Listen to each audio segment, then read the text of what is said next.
Si tú quieres.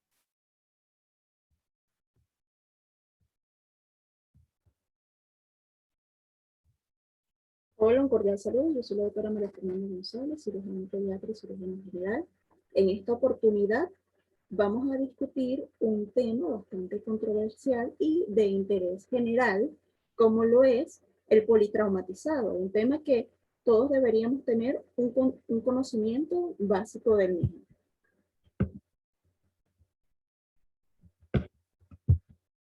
Un momento. Pero, ¿qué es el politraumatizado? El politraumatizado es una persona que tiene 2 o más lesiones que pueden comprometer a la vida. Ay, qué bueno, tenemos otro participante. El trauma se define como una lesión severa a nivel orgánico resultante de la exposición aguda a un tipo de energía. La energía puede ser mecánica, térmica, eléctrica, química o radiante, en cantidades que exceden el umbral de tolerancia fisiológica.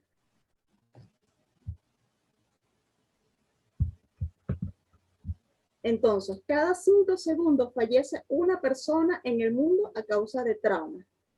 El 50% de las muertes ocurren de manera inmediata.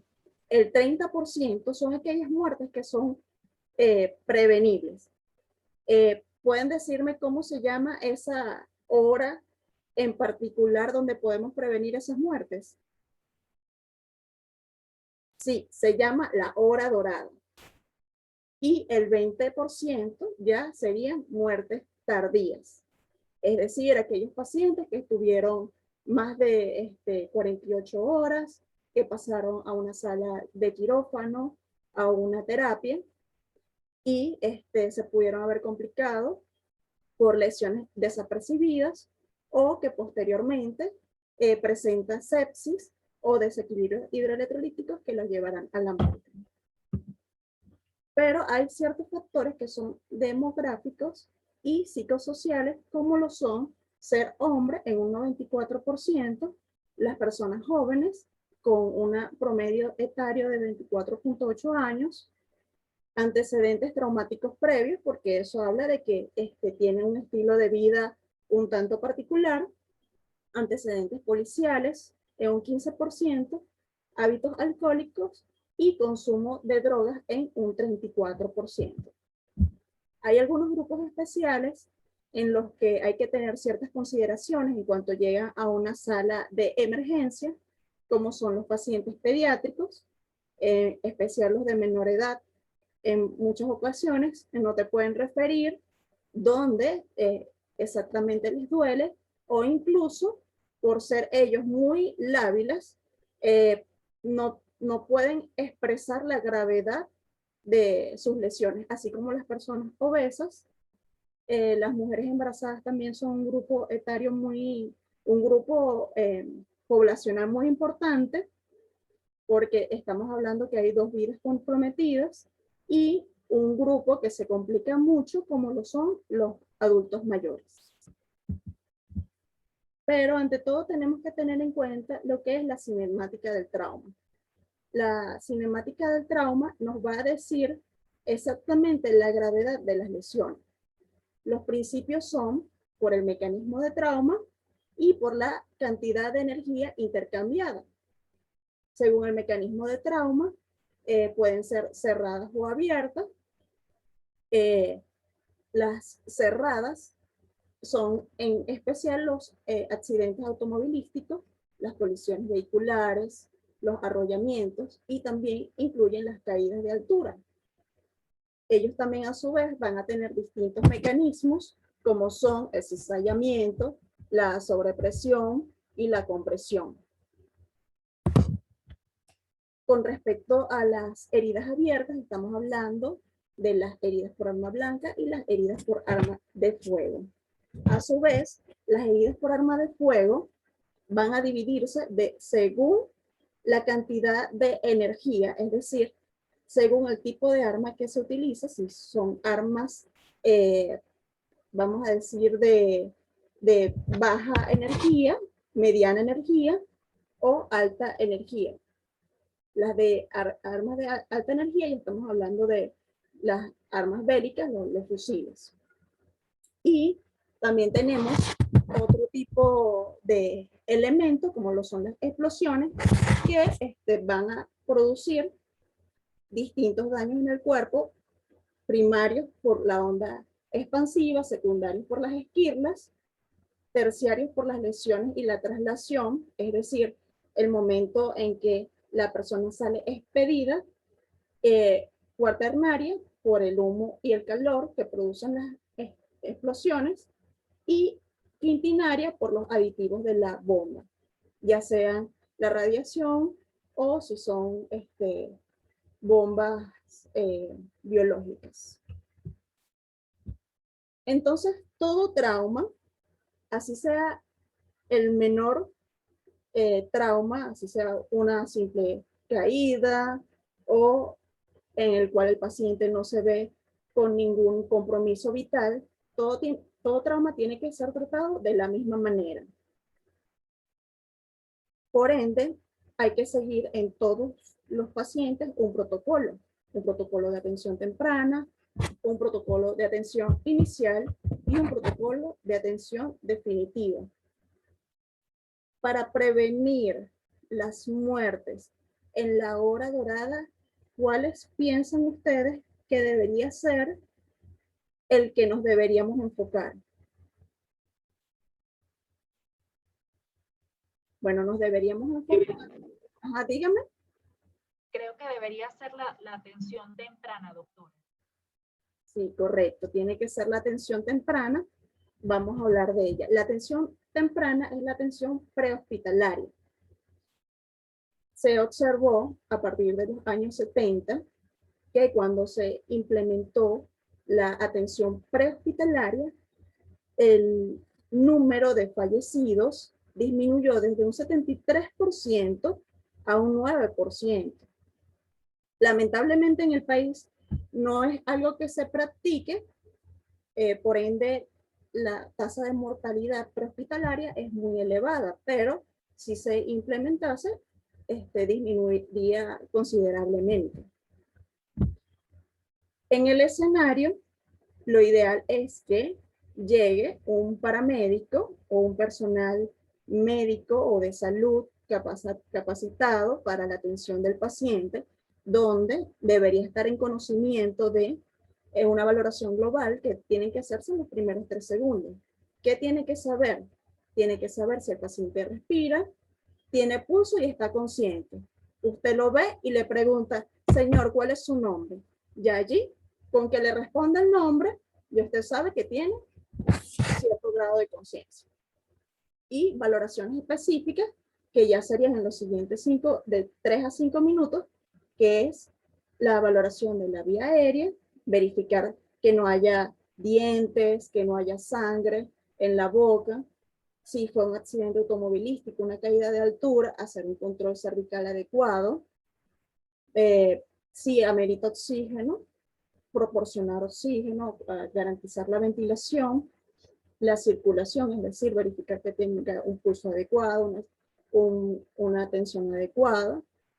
Si hay alguna déficit de la conciencia, también eso es importante, puede tener algún daño neurológico. Y la exposición serían 2 cosas muy importantes, como lo es el retiro de la ropa y verificar que no tenga algún otro traumatismo oculto. Y también en ese momento se le brinda confort al paciente.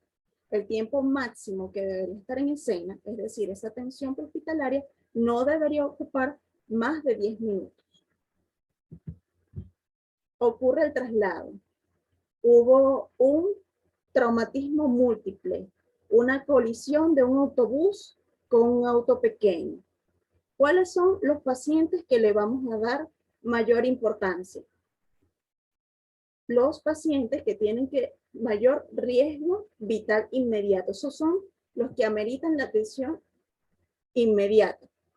Ahora, estamos viendo un paciente en muy malas condiciones, que vemos que no tiene buen pronóstico, que por más que se le brinde apoyo vital, la posibilidad de deceso es del 100%, lamentablemente ese paciente no es nuestra prioridad. La prioridad son aquellos pacientes que son, por así decirlo, rescatables. El resto de los pacientes se van a categorizar dependiendo de su nivel de urgencia, según el triaje de Manchester, en los que son muy urgentes, y los que no tienen mayor urgencia pueden trasladarse en las siguientes 2 horas al centro hospitalario para su observación. Pero como lo dijimos en un principio, todos los pacientes tienen que cumplir un protocolo. Hay otros tipos de escalas, como la escala ADMIS o la escala Silverman, que ya es para adultos mayores, pero explican un poco más de lo mismo. Lo importante es conocerla, cuáles son sus componentes, qué es lo que solicitan. Todas estas escalas son de valoración prehospitalaria. La idea de estas valoraciones prehospitalarias es disminuir el tiempo de la atención prehospitalaria a la atención hospitalaria, es decir, brindarle al médico que recibe al paciente los datos necesarios para su oportuna resolución.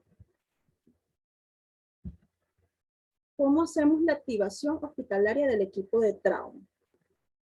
Lo ideal es que en el centro hospitalario haya una primera área de triaje donde se categorizan al igual que se categorizó en la escena a los pacientes y se verifica cuáles son aquellos pacientes que tienen criterios de entrar a una unidad de trauma o no. Y si hay alguno de los pacientes que tengan criterios, se activa la unidad de trauma. La unidad de trauma no es solo activar al equipo médico. Más allá del equipo médico está el equipo de radiólogos, el equipo del laboratorio. Todos ellos deberían estar al tanto que hay un paciente politraumatizado que amerita atención inmediata, que se encuentra en la hora dorada y que después de esa hora la posibilidad de deceso aumenta. Así como también la unidad de quirófano. Llegó el paciente, sangre, tomografía y quirófano ya deberían estar activos. Lo ideal es que el médico de triaje evalúe las siguientes condiciones.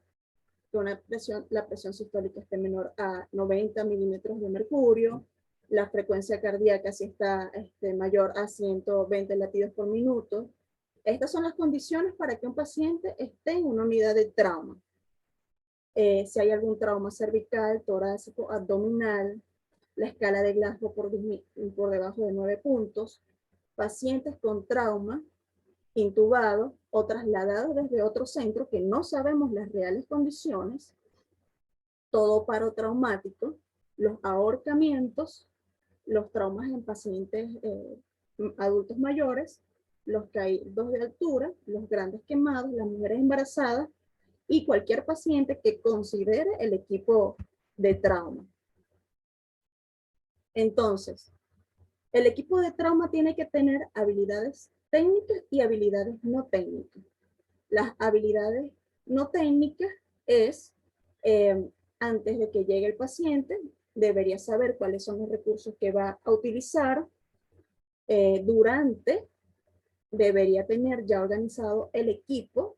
Al comenzar la guardia, debería saber si llega un paciente politraumatizado, tú te vas a encargar de la vía aérea, tú te vas a encargar de la circulación. Cada quien tiene que conocer sus funciones en el equipo y después de que ocurre la llegada del paciente, tienen que dedicarse por lo menos 5 minutos a entablar una conversación entre todos, donde cada uno sabe cuáles son las funciones, cuáles fueron los elementos que evaluaron y ver cuáles son las prioridades para ese paciente.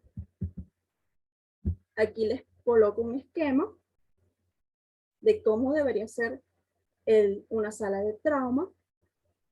Por lo que pueden ver, hay una persona que es un líder, hay 2 enfermeras que se encargan de las vías, donde vemos que dice FAST, que es arriba en la cabecera al lado izquierdo. Esa persona se va a encargar, es un cirujano o emergenciólogo, que va a estar encargado de hacer el ecosonograma. Un primer cirujano, que es el del lado izquierdo, que si hay algún traumatismo torácico y amerita una colocación de un tubo endopleural, es el que lo va a hacer. Así como vemos a las periferias, lo que es la presencia del banco de sangre y el resto de los equipos, como es rayos X, tomografía, que también van a estar al tanto. Y además de esas personas, de las enfermeras, tenemos los TEMS. Esos TEMS 1 y 2 son el equipo de enfermería, los técnicos, enfermeros, que van a estar pendientes si el enfermero 1 o 2 o cualquiera del equipo pueda requerir algún material de facilitarlo. El emergenciólogo 1 y el kinesiólogo son los encargados de la vía aérea. De todos modos, si hay alguien, si no se cuenta con esto, porque no todos los hospitales lo cuentan, el que esté con mayor capacidad de encargarse de la vía aérea, es decir, de intubar al paciente, es el que se encarga de esa área. Pero siempre tiene que haber un líder. El líder es el que delega y lleva el tiempo empleado durante la reanimación del paciente. Es otra escala, la escala británica, es la que nosotros actualmente utilizamos para la valoración de los pacientes. Como lo ven, actualmente no se usa el ABCD, sino que se usa el CABCD. ¿Por qué? Porque la principal causa de muertes en las muertes prevenibles es la hemorragia. Entonces, lo primero que se tiene que controlar en esos pacientes que se puede prevenir alguna causa de muerte es la hemorragia masiva. Y de resto, se hace una evaluación de manera global. Como vimos, todos a la vez se están encargando de algún sistema. Va a haber una evaluación primaria, donde se van a descartar todas aquellas lesiones que puedan causar la muerte inmediata del paciente y hacer los distintos controles, como ya los hablamos, vía aérea, circulación, el estado neurológico, la exposición, todo eso se va a hacer de manera ordenada y de manera distribuida por cada miembro del equipo. Aquí vemos los distintos equipos.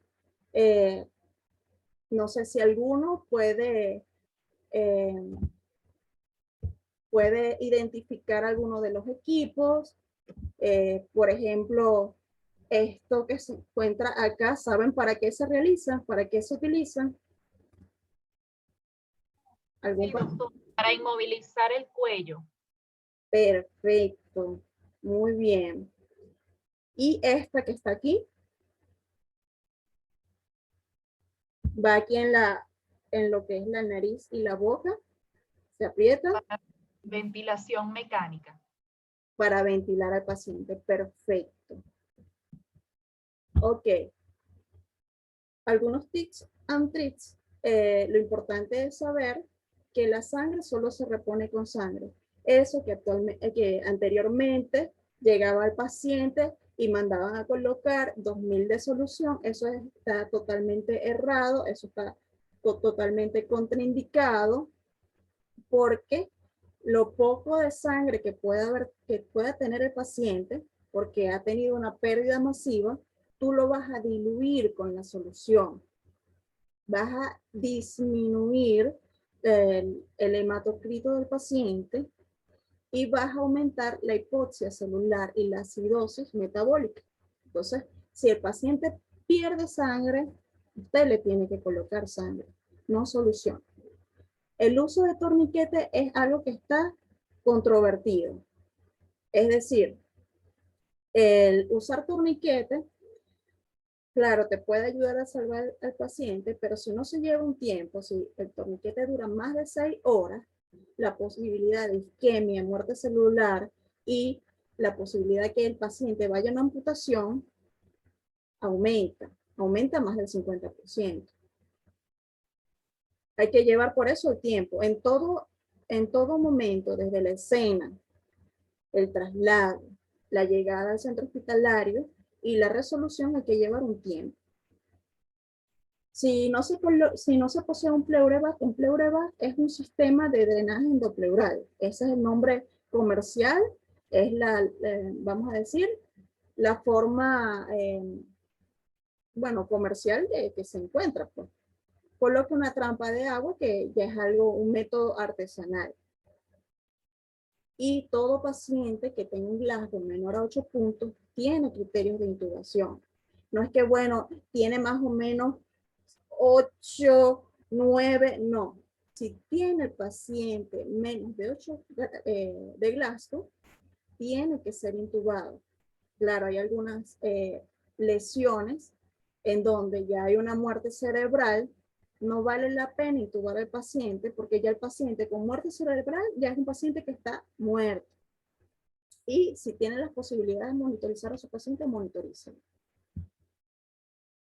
Estas son las otras valoraciones, ya con más detenimiento, determinaste cuáles son las lesiones principales, detuviste la hemorragia, colocaste el tubo pleural, si hay alguna lesión de tráquea o que comprometa la vía aérea o la ventilación, la resolviste, ya pasas a estos siguientes ítems, donde haces una rayos X de pelvis, una valoración un poco más detallada y si lo permite, en los otros siguientes 15 minutos haces una valoración terciaria donde llevas al paciente a una unidad de tomografía. Actualmente, los japoneses se han categorizado, claro, ellos siempre han sido muy avanzados en su medicina, que en la propia sala de emergencia se encuentra la unidad de tomografía. Es decir, llega el paciente, le agarran las dos vías, pasan al paciente en el tomógrafo y sin bajar al paciente de su unidad, porque vamos a decir que esa unidad te permite pasar al paciente sin necesidad de movilizarlo. Si hay alguna lesión que comprometa la vida, esa misma área está capacitada para ellos intervenir al paciente. Pero bueno, ya esperemos que eso llegue a los demás países. Otros tips and trips. Si el paciente requiere acto quirúrgico, no hay que retrasarlo.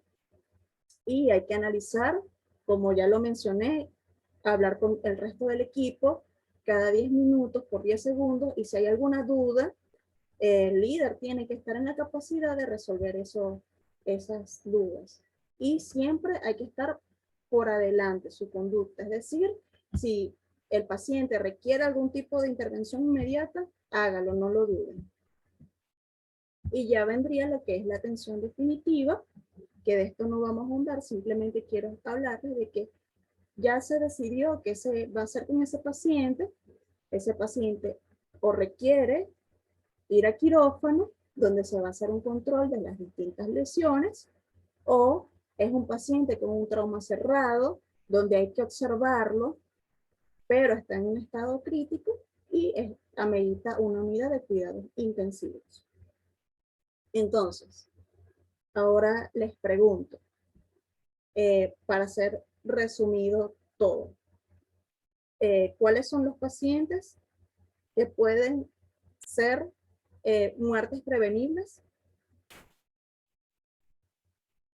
Doctora María Fernanda, aquellos pacientes que se encuentran en la hora dorada. Perfecto, excelente. Ahora, ¿cuál sería la atención que pudiésemos enfocarnos para rescatar a esos pacientes en la hora dorada? ¿Cuál sería la atención de las tres atenciones? La atención inmediata. La atención temprana. Temprana. Eso. ¿Y cómo se repone la sangre? Solo con sangre, doctora. Muy bien, excelente. Excelentes participaciones. Los felicito a todos. Espero que haya sido de provecho la clase para todos. Y bueno, estaré atenta si tienen alguna inquietud para mis participantes. ¿Algo que quieran aclarar? Sí, doctora, yo quisiera saber si pudiese, por favor, describir un poco más el índice de Glasgow, por favor. Ok. Bueno, con respecto al índice de Glasgow, es una escala que se utiliza para saber el nivel de conciencia de los pacientes. Dependiendo de la escala de Glasgow, tú puedes saber, primero, el grado de emergencia que tiene el paciente, es decir, como ya lo definimos, si un paciente tiene una escala por debajo de 8, ya es un paciente que está grave. Es un paciente que amerita intubación. Ya de 8 a 12 puntos, es un paciente que puede estar obnubilado o puede estar somnoliento, un paciente que amerita observación, que amerita apoyo con oxígeno más no la intubación. Un paciente que probablemente tenga edema cerebral, tenga alguna contusión, pero eso lo vamos a saber solamente con estudios complementarios como una tomografía o una resonancia. Y bueno, lo primero es la valoración del paciente. Vamos a ver cómo están sus pupilas, cuál es el grado de atención, si sabe dónde está, el nivel de conciencia, sabe quién es, lo que es el tiempo, espacio y persona del paciente. Ah, de acuerdo, gracias, doctora. Y otra pregunta, ¿es verdad eso que uno ve en las películas que dicen que las personas no deben quedarse dormidas, que las mantienen despiertas, que tienen que estar despiertas? No, Porque bueno, si lo que hablan de no quedarse dormida es precisamente un paciente somnolento. Igual, independientemente, si tú no descartas que haya un daño en la masa encefálica, igual no estás haciendo nada. O sea, puede quedarse, igual se va a quedar dormido, porque ya es un nivel, una alteración en el grado de conciencia. Si se quedan dormidas, como ya lo habíamos hablado en un principio, la valoración global, son esos 3 segundos donde tienes que ver el grado de conciencia. Si el paciente está dormido, está inconsciente, es que hay alguna alteración, algún daño a nivel neurológico que hay que revisar. muchas gracias. Bueno, muchas gracias a ustedes y bueno, estaré pendiente de pasarles el resultado de su evaluación. ¿Algún otro comentario? ¿No? Bueno, muchas gracias.